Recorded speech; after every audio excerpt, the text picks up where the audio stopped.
Hey guys, it's me again, your intrepid working people host, Maximilian Alvarez, with another quick update before today's episode.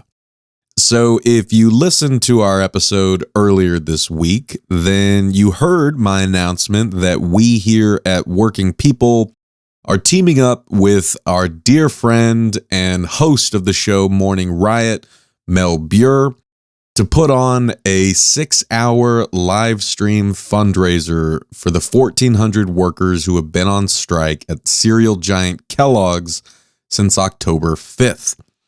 And that live stream is happening this Friday, December 17th, from 6 p.m. to midnight Eastern Standard Time, streaming on the Working People YouTube channel. And if you check out the show notes for this episode, we have a link to the Working People YouTube channel. We also have a link to the GoFundMe fundraiser page that we set up.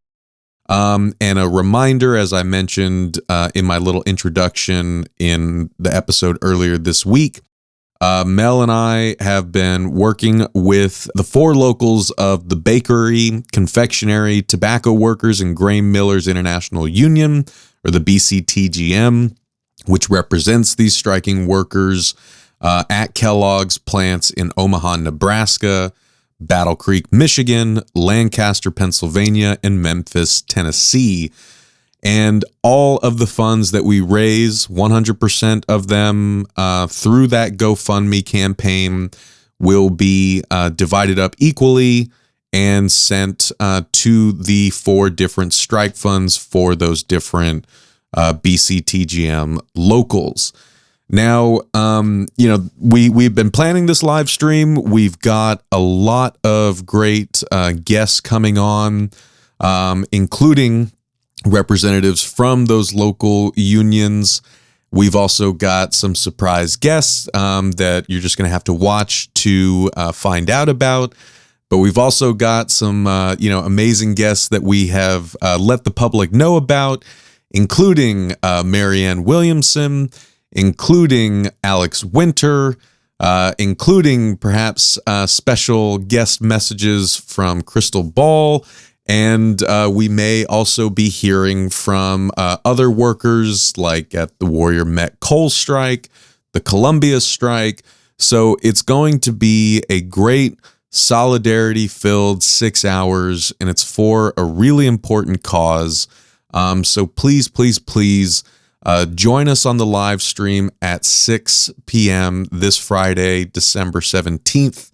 We'll be going till midnight. We again are trying to raise money for these brave workers and their families. And as I was saying, we've been planning this. We've got a great slate of folks coming on the stream. We're going to have a lot of great conversation about the strike, about the labor movement, about what folks around the country and beyond can do to support the working class. But this week has also been a little nuts, because after we, announced the live stream, Bernie Sanders, shout out to Bernie, announced that he was going to be doing a rally this Friday as well at the Battle Creek, Michigan location, which, is awesome. And, we also learned, one day before the live stream was going to go on, that there is a new tentative agreement that has been reached between the union negotiators and Kellogg's. We wanted to assure everyone that we are still pressing on with the live stream because, we are going to learn the details about this tentative agreement. We don't know what the results will be when the union membership votes on it, but we will know that by early next week.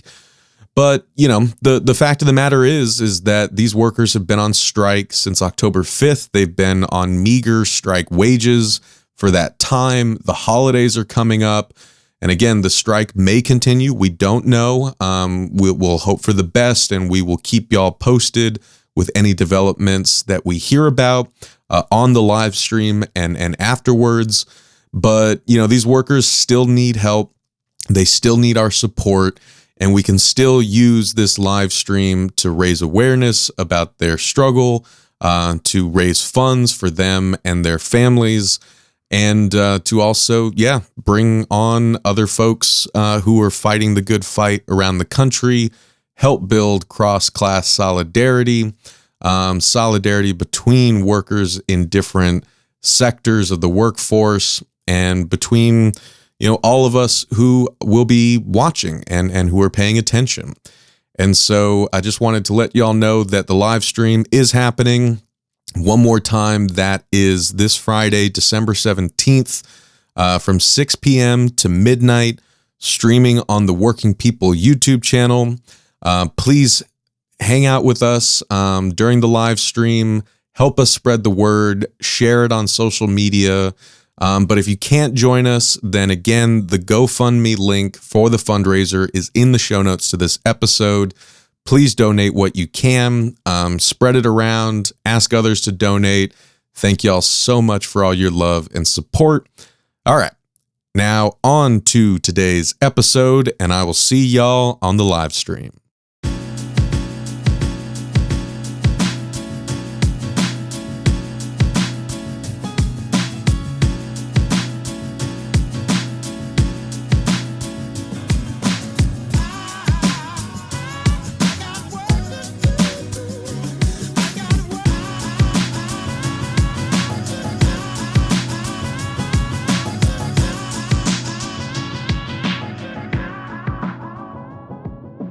My name is Paul Prescod. I'm a candidate running for Pennsylvania State Senate in Pennsylvania's 8th District, encompassing parts of West Philadelphia and Delaware County. Before this, I was a public school teacher, proud member of the Philadelphia Federation of Teachers, general labor activist, Labor Paul, Jacobin contributor, all that stuff. All right. Well, welcome everyone to another episode of Working People, a podcast about the lives, jobs, dreams, and struggles of the working class today. Brought to you in partnership with In These Times magazine and the Real News Network, produced by Jules Taylor, and supported entirely by listeners like you. So, as y'all heard, we've got a special guest on the show today that I'm sure many of y'all are already familiar with, the great Paul Prescod. Folks who listen to this show probably know Paul, aka Labor Paul, from the Jacobin Show, which is excellent. I had the honor of joining Paul and Jen on the Jacobin Show a couple months ago. We did a kind of deep dive on labor history and the state of the labor movement and the working class. They do really incredible work over there. And, Paul's been, really vocal advocate for working people for a long time, both as a rank and file worker, as an organizer, as someone involved in media. And now he is taking the fight to the electoral realm, as you heard. We're going to link to this great interview that Paul did with Peter Lucas at Jacobin in the show notes. But just to kind of introduce today's conversation, I'm going to read, the little opening passage here. And, I guess it goes without saying, but this is actually going to be a mini cast that re-ups our lapsed Working People series called Working Class Politics. Folks may remember, I think it was last season, we did a couple of these episodes. We did one with members of a labor slate running for local government out in California. We talked to Farah Souffrant in New York about her campaign. And, this was meant to be a series where we talk about the importance of people from working class backgrounds getting involved in electoral politics at any level, state, municipal, in their unions and on school boards and so on and so forth. We talk about kind of the barriers that are put in place to working class people getting involved in politics. We talk about what, a politics that is committed to serving working people and the working class, what that looks like at the state, municipal and all other levels, right? And so we're really excited to kind of get this series rolling again, and we'll probably do more as we head into the next election cycle. But we're excited to kind of kick things off with this series once again with Paul here. And as I mentioned, I'm going to read just this kind of opening salvo from Paul's interview with Peter Lucas at Jacobin to give you guys a little introduction here. So Peter writes, quote, Paul Prescod should be a familiar name to Jacobin readers. He's the co-host of our YouTube show and a regular contributor to the magazine.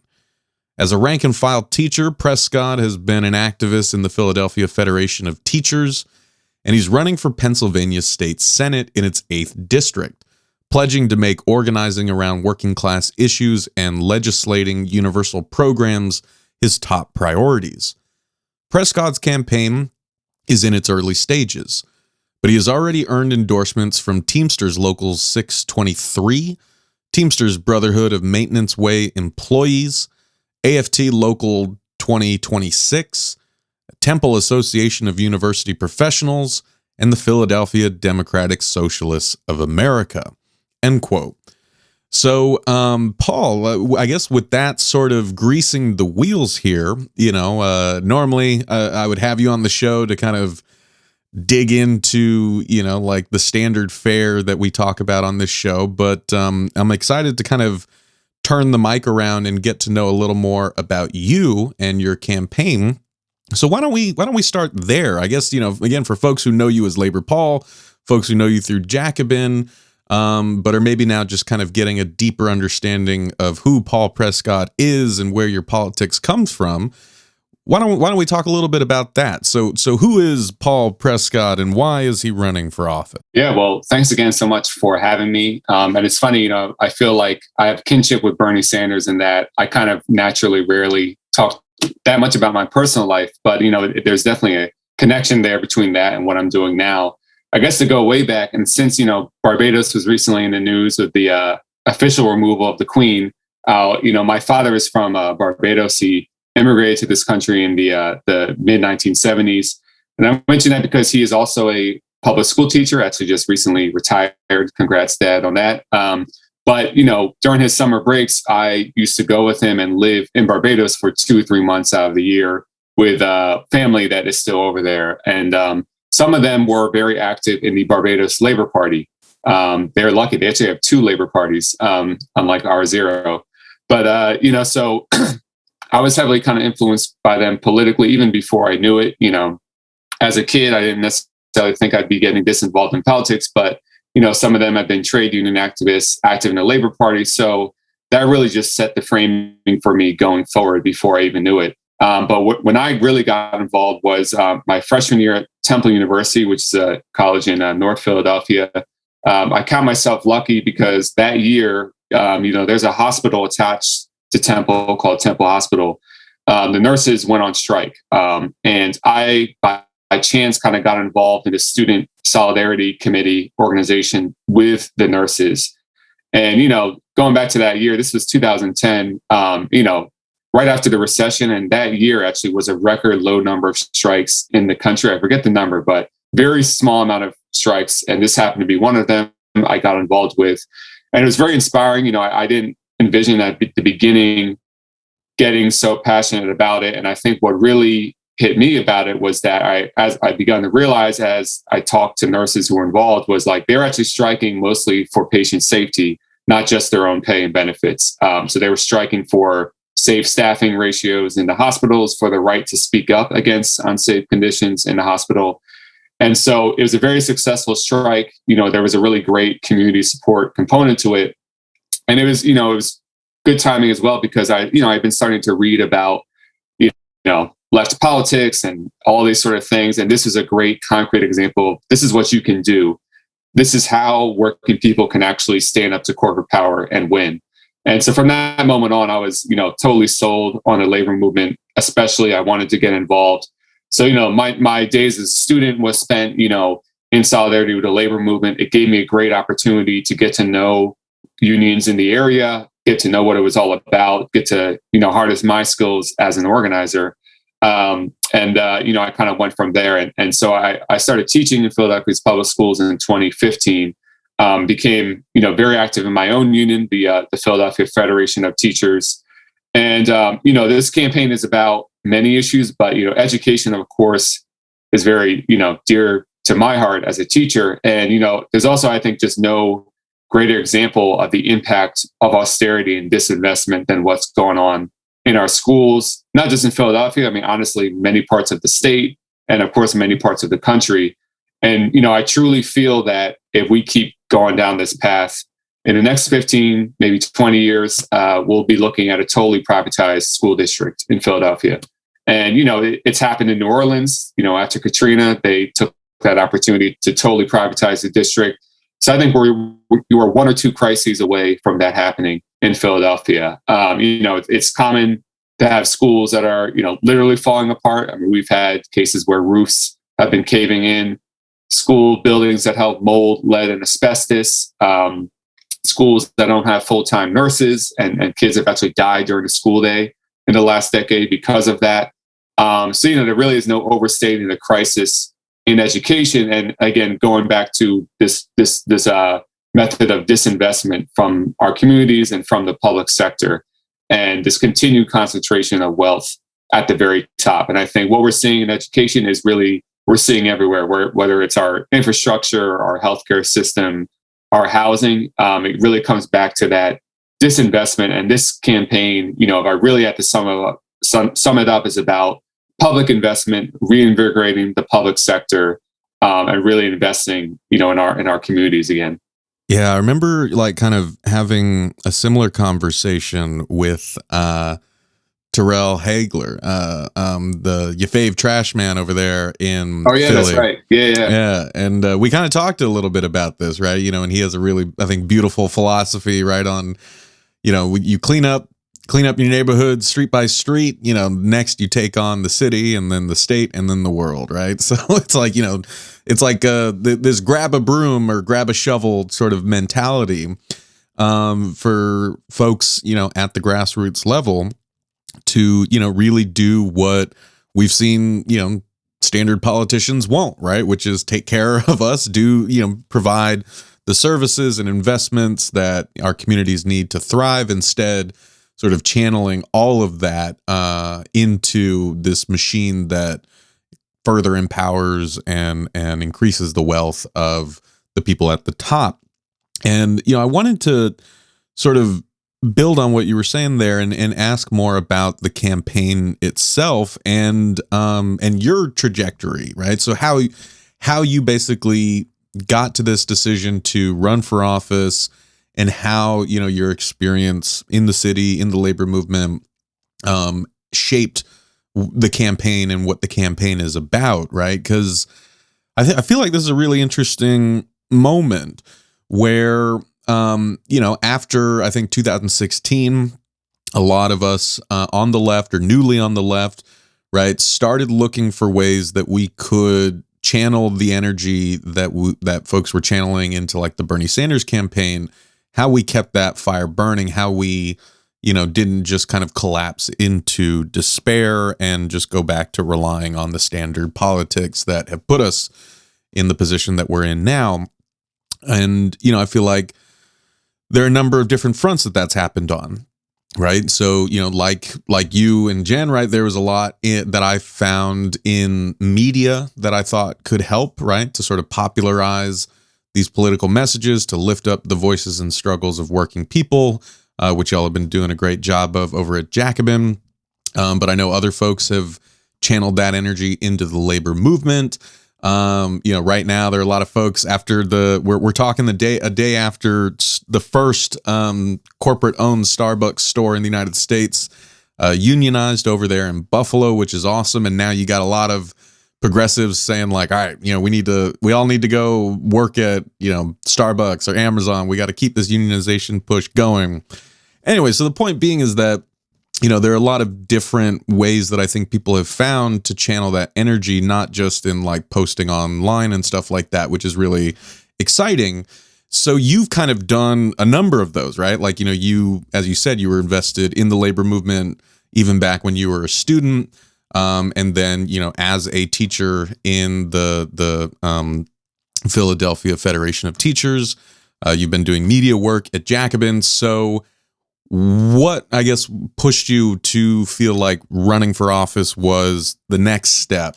And could you tell us a little more about your campaign itself? Yeah. And, it's funny, this whole thing, it's kind of ironic because I truly have always been someone that, and still am, I've always believed that, being active in the movements is the most important thing, and especially the labor movement.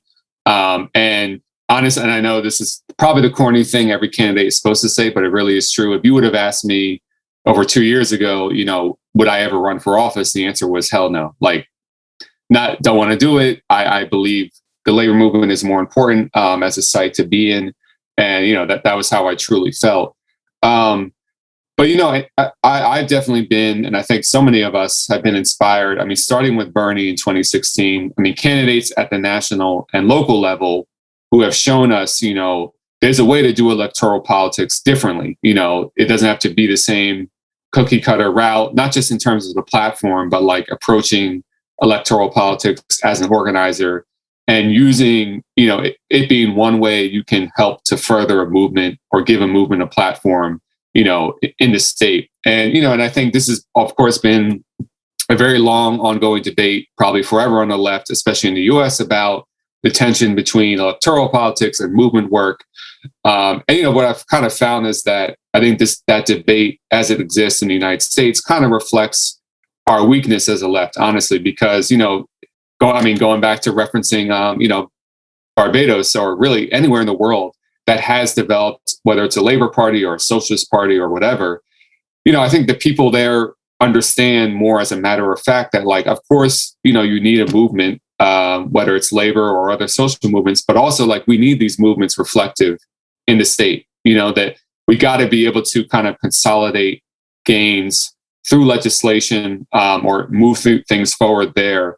And it really should kind of be this virtuous cycle where both are working in tandem. And again, it's different in this country. Of course, we do not have a true party of our own, a Labor Party or Socialist Party. So, in that sense, it is understandable why the debate is more fraught here about which to do.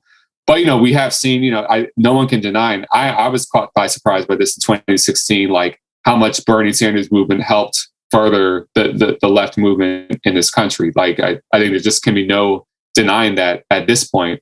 And we're starting to see it is very possible for other candidates like me in my mold to win, and for that winning to make a difference. And I've strongly felt if we're going to have people running for office, they should be people who come from the movement, and especially working people, and I think especially union members. These are the kinds of people we need to be running for office, and that we need to have occupying positions in the state at various levels. So, I kind of joke, although it's really not a joke. Maybe quarantine kind of drove me a little crazy or something. This is kind of where I got the idea. And it's kind of came from, for so many years, having informal conversations with, people I work with politically, and always kind of harping on the same thing, saying, this wave of new left candidates is really great, but I think we need more people from the labor movement, especially coming, people who kind of can start with a base of labor as well as a base in the left. And there was kind of a moment where it's well, why not me? And I think, given the work I've done for so many years in Philadelphia, having that kind of network that's, I think, broad too.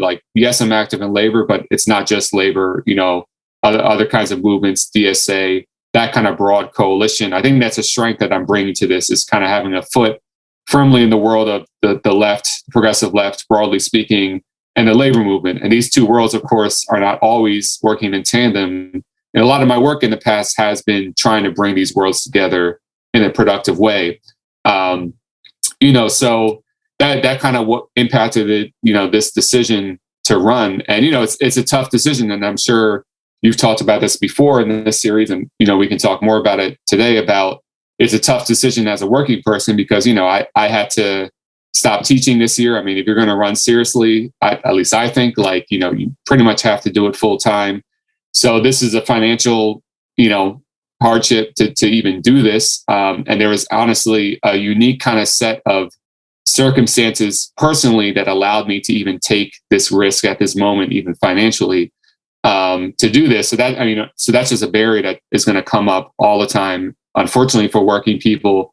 And, given how expensive these elections are in the US, the amount you have to raise and things like that, it's a very hard decision for an average person to take if they don't have like a support network, or, sometimes unions do have a good pipeline for their members to run. And I think that's something we need a lot more of. But that was definitely a factor in this decision.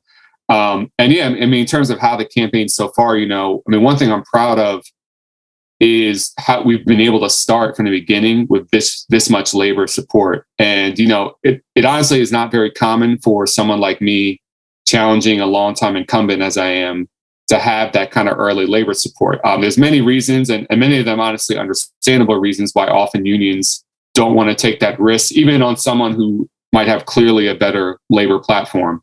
But I think what that speaks to, it's not like I just showed up one day to a union meeting and made a dazzling speech and then they endorsed me. But, this was able to happen because of these long-standing, deep relationships I've had with these unions, over years, working with them, and they know truly what I'm about, and that I'm serious about this. And, that's how, again, thinking about before I decided, like, can I actually do this? I thought I had that base of support from that work on those relationships over the years, so those unions that I've already endorsed, we're anticipating, I'm hoping some more in the near future as we keep growing the coalition. But, I want to also make clear, like, I think the vision for labor in this race is not just about, yes, get the endorsement, they'll donate money. That, of course, is important. But when I think about the field program as well, like, this is also a big thing I'm thinking about, where labor has a role to play. I'll give one example. One of the unions that endorse Teams is Local 623. They represent UPS workers. Right beside my district are the two big UPS facilities in Philadelphia. And so a lot of the members of that union live in my district. And so this is a union that, they're not just going to cut me a check, but they're working on mobilizing their members. They're working on identifying, where are shop stewards that live in the district that can help turn out the vote and talk to their neighbors about this race. And, to me, this is not just on principle, a good thing to do, which it is, but like, it's actually a critically pragmatic factor of how I'm going to actually win. We will have to raise money, of course. We're doing a great job with that. But ultimately, like, I'm not going to out fundraise my opponent that's getting money from billionaires. We're going to win this, on the ground by talking to people and building those relationships. So it's really nice to see this progressive labor coalition that we always talk about is actually coming together in this race. We just got the DSA endorsement the other day, which I'm excited about. I'm looking forward to some other great progressive organizations that do work in the city. Their endorsement process will be starting soon. And, this is like, honestly, this to me is like a skeleton outline of the broader coalition we need nationally to win. And I am envisioning, once we really start knocking doors with volunteers, you're going to have working class Black Teamsters canvassing with maybe middle class white University of Penn students together, or, a middle class DSA person canvassing with, working class sanitation worker. And, that this is the coalition we need, both electorally and movement wise, to really win anything.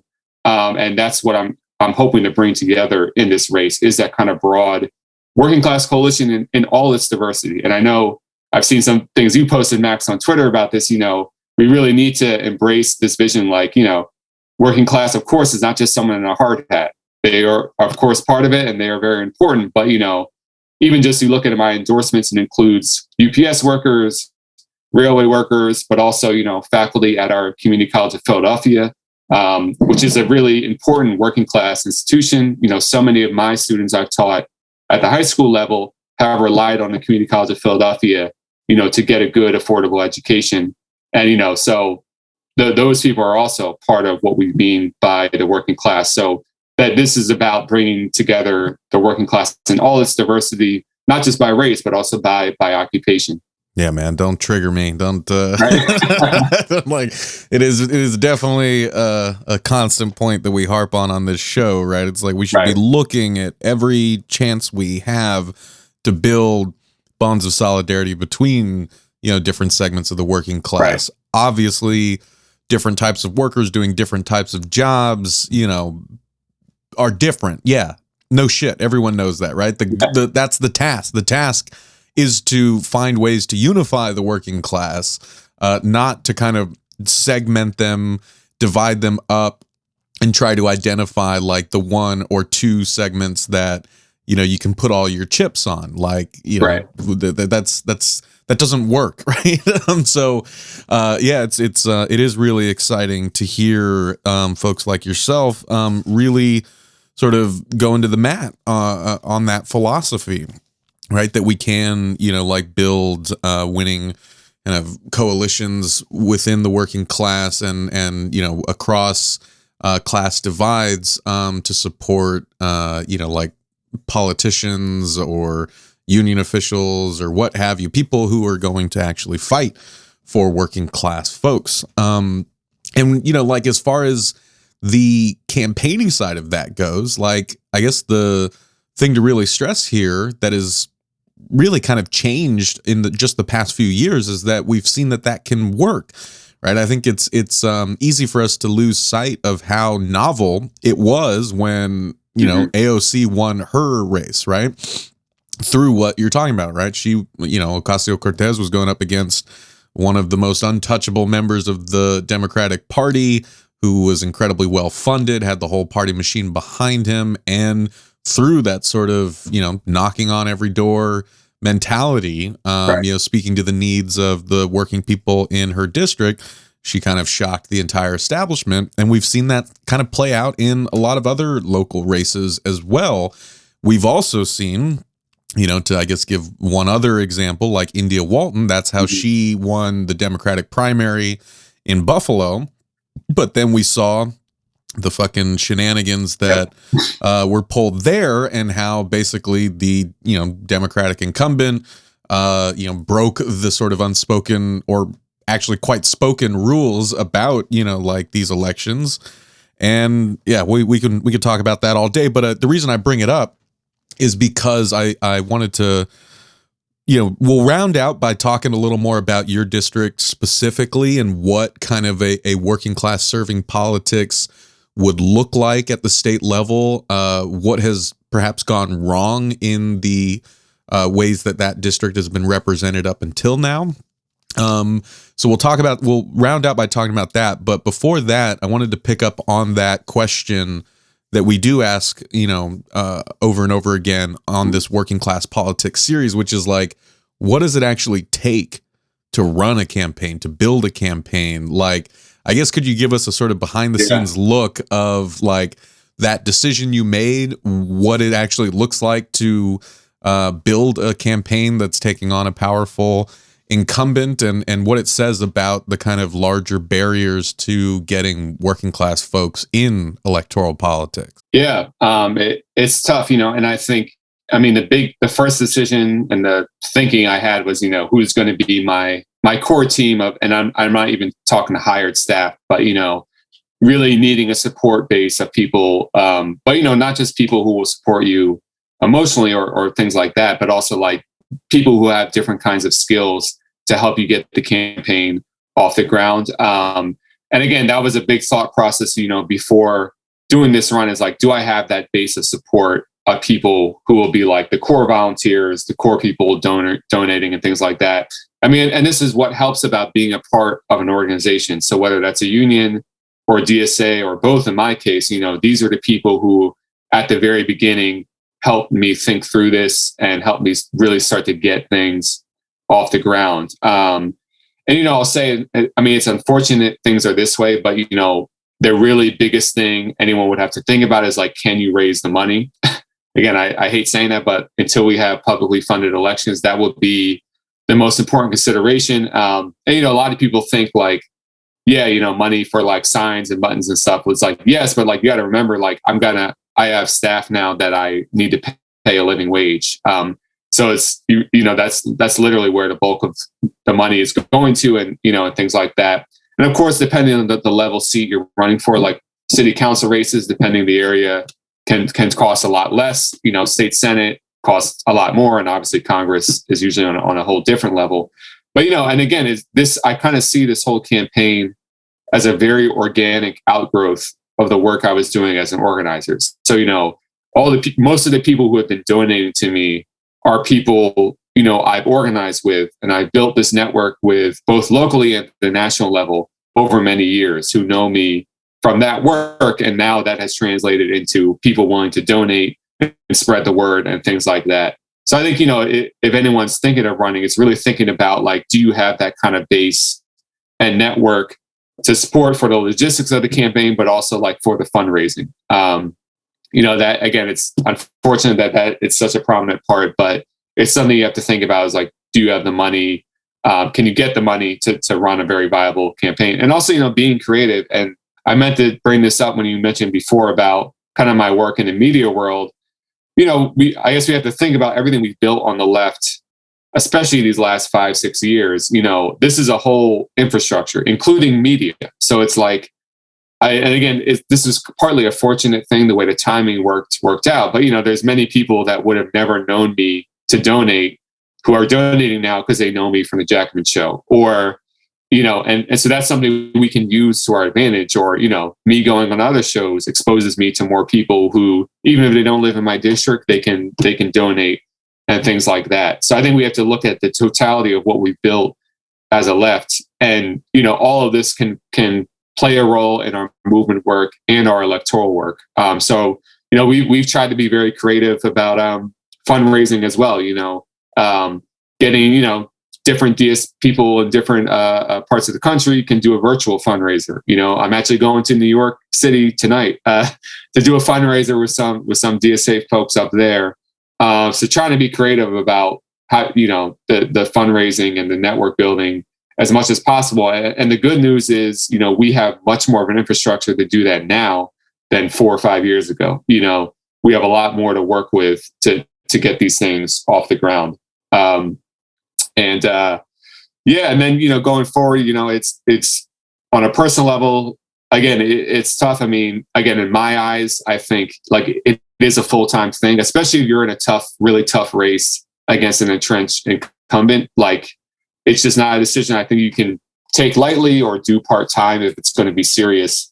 And, one tension, just balancing time is like, I know I need to fundraise. I know I have to do what they call call time, which is me literally sitting for 4 hours, calling through everyone I know, begging for money.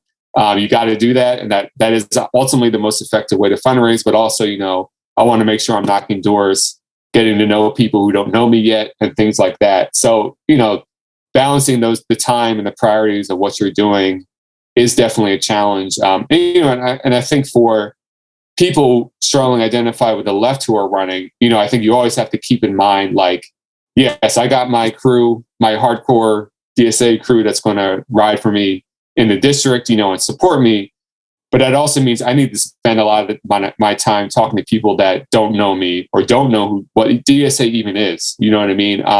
And making sure you are not forgetting to make those connections in your district with people that don't necessarily self-identify as left, but at the end of the day would definitely support, fully funding their schools and living wage jobs and infrastructure.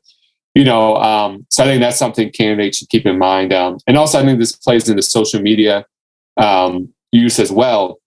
And I even thought about this a lot with organizing. Like, social media to me is just one tool in a very big toolbox.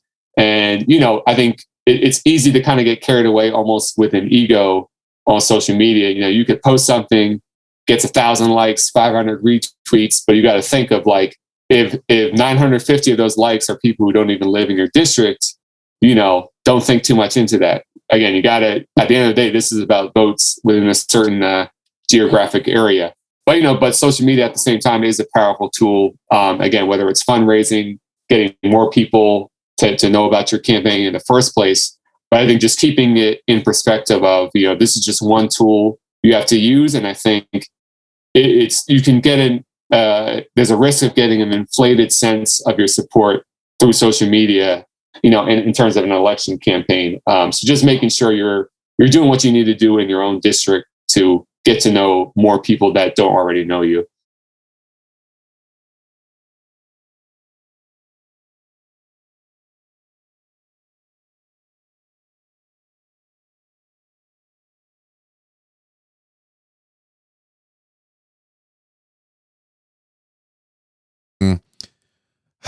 I don't know what to call it. I hesitate to call it apathy, but dissatisfaction, right?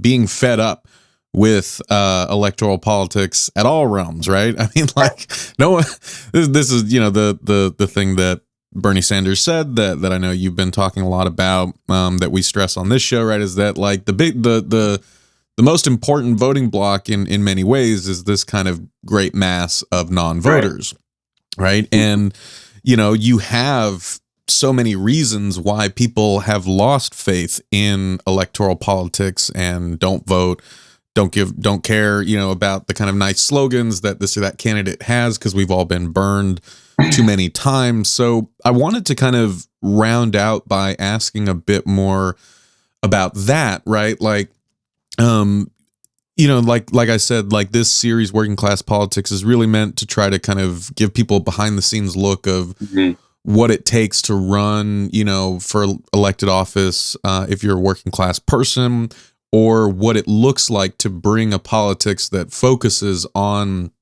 serving and empowering working class people, what that looks like at the state, municipal, national level, so on and so forth. So I wanted to kind of ask, like how the sort of, political status quo there in your district, what that has kind of look like, like what sort of issues, you mentioned some of them already, but like, what sorts of issues really matter to people in your district? How have politicians not addressed those? And what is it going to kind of look like for, Paul Prescod, gets elected? Like, what does a sort of, working class politics look like in this district? Yeah. So all really great questions. So a little bit about the district and its representation. My opponent I'm up against is been an incumbent for over 20 years. There really is no other way to say it. Essentially inherited the seat from his father, who was also a state senator.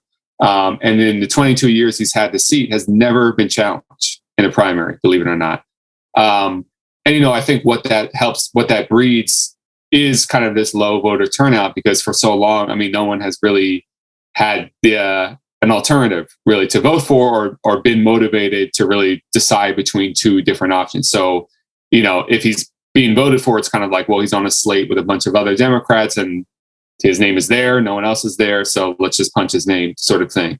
So again, I think that just in itself kind of breeds a sort of apathy or just non-involvement when there really is no alternatives to choose from. But also what I'm seeing is it has bred, this sense of complacency among the incumbent, and this taking everything for granted and everyone for granted, and assuming he'll hold the seat forever and that he has a right to the seat just by virtue of his name. So, in terms of the issues really impacting the district, it's an interesting district because it kind of has a little bit of everything. It's a very big district, around 230,000 people in it. It includes some heavily gentrified parts of Philadelphia, but also a very large section of non-gentrified working class sections. It also includes parts of Delaware County, the surrounding suburbs of Philadelphia. So it has a little bit of everything. But within that, some of the poorest zip codes in the city, where and I think their biggest indicator is like if you would have taken a picture of it in 1980 and take a picture of certain sections now, it looks the same or much worse in terms of just the disinvestment. And I think especially gun violence, is a huge. It is the thing most viscerally on people's minds, and as I'm knocking doors, especially in these last 2 years, it really has gone to a different level. And I think there's not one solution to this problem, overall, but I think it really comes down to public investment again for me, and this lack of investment for so long in these communities. When whether it comes down to the the public schools, I taught at so many schools where there's no after school programs for kids to go to. And, you just think about the situation of a kid where the school is underfunded and not serving them, even if they're thinking, well, maybe I won't go to college, but maybe I'll get a good trade skill and get a good trade job. They're also cutting the trade programs in these schools. So it's nowhere to go to, no good job prospects, no after school programs, no nothing. And it's what do we expect is going to happen when stuff like that's happening for decades and decades, and in that sense, we should have seen that this big spike in gun violence was going to come at some point, and it's only getting worse. So that's a big issue on people's minds. And it's very connected to all these other, key working class issues of, good jobs, good schools, secure housing, basically just having hope for a future really is what it comes down to. And, many people I've talked to, there's the big policy differences between me and my incumbent. Mainly, he is a big proponent of school privatization. I mean, that's where his money comes from, is those big PACs and big billionaire donors that further that agenda. But even on a much more local, basic level, just this feeling of lack of basic representation, lack of even trying to start to address some of these issues. And again, kind of taking things for granted that you've been in this seat forever and that you will remain in it forever. And there's nothing you need to really do any differently. So that's something I'm really picking up on that people really want to change. And I think for what working class politics will look like, and actually let me first say, something you hinted at, in the campaigning aspect of how do we mobilize these voters who just usually don't vote because they're disaffected for very good reasons. And one thing I just want to name is that, and I brought this up in the Jacobin interview, I basically said what Bernie had tried to do of we'll mobilize the non-voters, it actually didn't work out in that election. And really, I just think it cannot be done in one election cycle. This is a very long-term project that includes non-electoral organizing as well. And one thing I just want to name that I think just people should be aware of, in the context of an election, there are very concrete pressures that mitigate that strategy as well. I mean, so, I'll just name one example, even in my campaign is, you have ways of identifying the very high turnout voters. So basically the people we know will vote in every primary. And at least in the early stages, I've been trying to connect with them first and, identify myself, introduce myself first as a way of targeting them, because you have the better bet that they're going to actually turn out and vote. And, that's just a pressure that is going to be on throughout the whole campaign. But on the other side of that, where I'm going to bring up the unions again as a part of the strategy of how we defeat this is because, for me, what's so important about unions, it actually is deeper than just yes, it's a way to improve the economic well-being of working class people, of course. But actually, to me, it's a very important part of civil society. Actually, very crucial part of our democracy, a way of getting ordinary people involved in the political process in between elections, but also for elections. And the more we've lost that intermediary of a union, I think the more we've seen this disaffection and many just working class people checking out politics.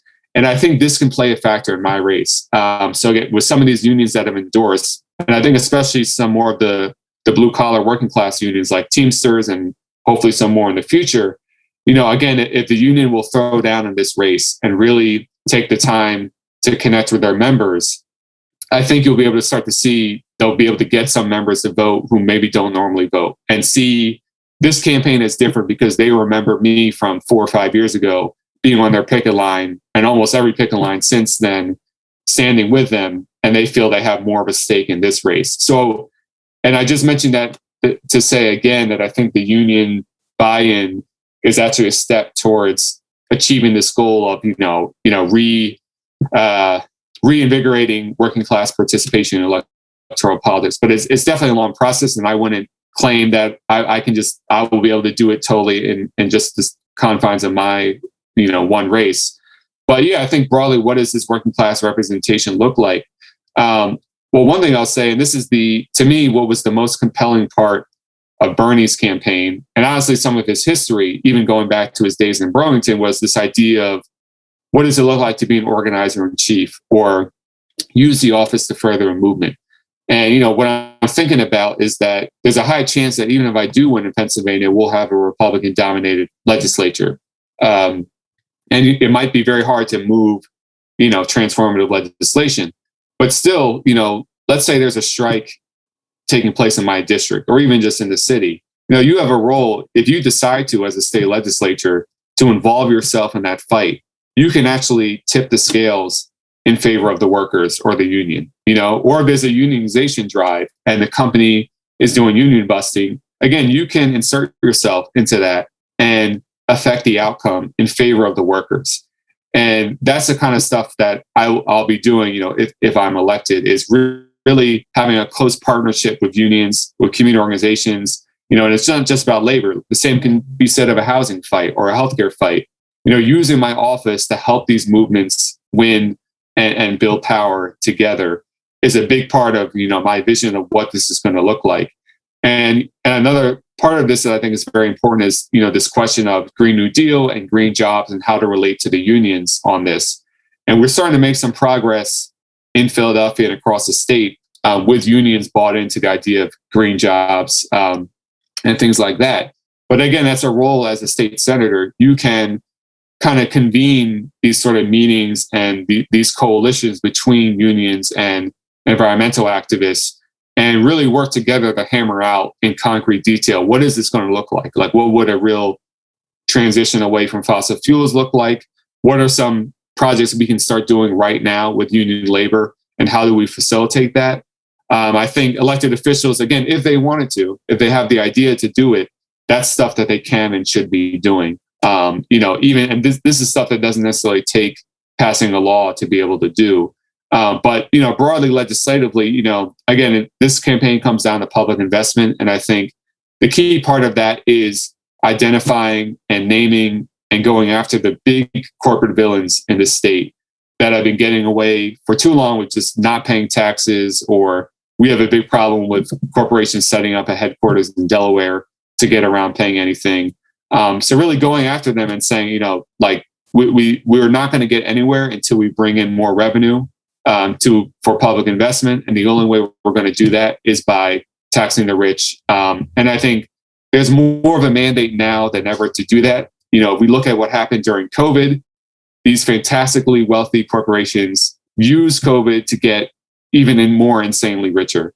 And all this talk about the essential worker, but now it's time to repay that essential worker. And Pennsylvania, there's a lot we need to do on this score. And I'll just to name one example. We are a huge fracking state. I think we're the second largest in the country. Our natural gas companies do not pay any taxes to the state at all. And my opponent is one Democrat who is in support of them not paying any taxes. And if we even tax them modestly, that would bring in over $1 billion to the state in just 5 years, let alone taxing them at what they should be taxed at. So that's something, we've got to change that. We've got to go after that unapologetically. And it's also, to me, a part of the vision of how do we move off fracking? Because I think, if we want to come up with a transition plan, let's tax them. Let's use that money to take care of the workers who might be displaced and make sure, they can get another good union job at the same salary. Let's use the revenue from the industry to do that. Now is the time to start putting those proposals on the table. And again, I don't have illusions that it could be passed tomorrow or 2 years from now, but we need people aggressively pushing this and building a constituency for these policies that will benefit working people. So people can go to paulprescod.com to see my campaign website, learn more about me and the issues I'm running on. And again, very important to donate if you can. Just press that donate tab. Whatever you can do will definitely help. And if you're in a neighboring state or in the area, you can sign up to volunteer as well. We'll take door knockers from wherever they will come from, or phone bankers. So definitely go to that website, paulprescod.com, to learn about how you can get more involved.